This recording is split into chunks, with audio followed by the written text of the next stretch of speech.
शीर्षक एकता का मूल्य।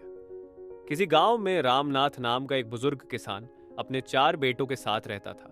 रामनाथ ने अपने पूरे जीवन में बहुत मेहनत की थी और अपने बेटों को भी मेहनत और ईमानदारी का पाठ सिखाने की कोशिश की थी। उनके 4 बेटे रघु, मोहन, श्याम और विजय बचपन में बहुत अच्छे दोस्त थे। वे हमेशा एक साथ खेलते, खाते और अपनी छोटी छोटी जिम्मेदारियां निभाते थे। लेकिन जैसे जैसे वे बड़े हुए, उनके बीच झगड़े शुरू हो गए। हर किसी को लगता था कि वही सबसे मेहनती और जिम्मेदार है।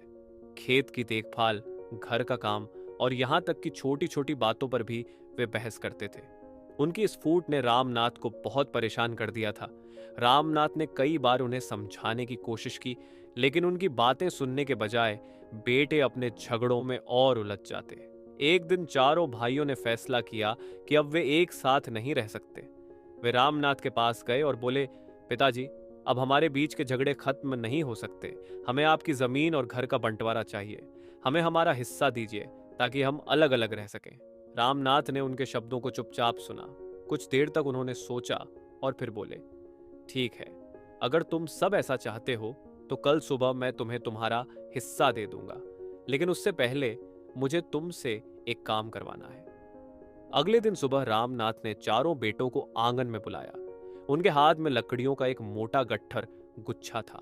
उन्होंने लकड़ियों के गट्ठर को चारों बेटों के सामने रखा और कहा, यह गट्ठर लो और इसे तोड़ने की कोशिश करो। अगर तुम इसे तोड़ पाओगे तो मैं तुरंत प्रॉपर्टी का बंटवारा कर दूंगा। सबसे बड़े बेटे रघु ने पहले कोशिश की। उसने पूरा जोर लगाया, लेकिन लकड़ियों का गट्ठर नहीं टूटा। इसके बाद मोहन ने कोशिश की, फिर श्याम और विजय ने, लेकिन कोई भी उस गट्ठर को तोड़ने में सफल नहीं हो पाया। तब रामनाथ मुस्कुराए और लकड़ियों को गट्ठर से अलग अलग निकालकर चारों बेटों को दी। उन्होंने कहा, अब इसे तोड़ो। चारों बेटों ने आसानी से अपनी अपनी लकड़ी को तोड़ दिया। रामनाथ ने गंभीर आवाज में कहा, देखा, जब ये लकड़ियां एक साथ थीं तो कोई इन्हें तोड़ नहीं सका, लेकिन जैसे ही इन्हें अलग कर दिया गया, तोड़ना आसान हो गया। तुम सब भी इन लकड़ियों की तरह हो। जब तक तुम सब साथ रहोगे, कोई भी तुम्हें नुकसान नहीं पहुंचा सकता। लेकिन अगर तुम आपस में झगड़ते रहोगे और अलग हो जाओगे तो दुनिया तुम्हें आसानी से हरा देगी। रामनाथ की बात सुनकर चारों बेटों को अपनी गलती का एहसास हुआ। उन्होंने एक दूसरे की ओर देखा और सिर झुका लिया। सबसे बड़े बेटे रघु ने कहा, पिताजी, हमें माफ कर दीजिए। हमने अपनी झगड़ों से आपको बहुत दुख पहुंचाया है। अब हम समझ गए हैं कि एकता में ही ताकत है। हम अब साथ रहेंगे और मिलजुल कर हर समस्या का सामना करेंगे। बाकी भाइयों ने भी अपनी गलती मानी। रामनाथ को अपने बेटों पर गर्व हुआ कि उन्होंने उनकी सीख को समझा। कुछ सालों बाद चारों भाइयों की शादी हो गई। वे सब मिलजुल कर एक ही घर में रहने लगे। उनकी पत्नियां भी परिवार में एकता बनाए रखने की पूरी कोशिश करती। चारों भाई खेतों में मेहनत करते और उनकी पत्नियां घर और बच्चों की देखभाल करती। गांव के लोग उनकी एकता, प्यार और स्नेह को देखकर हैरान थे। कुछ लोग उनसे ईर्ष्या करते तो कुछ उनकी मिसाल देकर अपने परिवारों को एकजुट रहने की सलाह देते।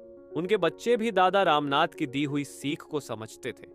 वे अपने माता पिता की तरह मिलजुल कर रहते और हर काम में एक दूसरे का साथ देते। इस कहानी से यह सीख मिलती है कि एकता में शक्ति होती है। जब हम एकजुट रहते हैं तो कोई भी मुश्किल हमें हरा नहीं सकती। परिवार या समाज तभी मजबूत होता है जब उसमें सब मिलजुल कर रहते हैं।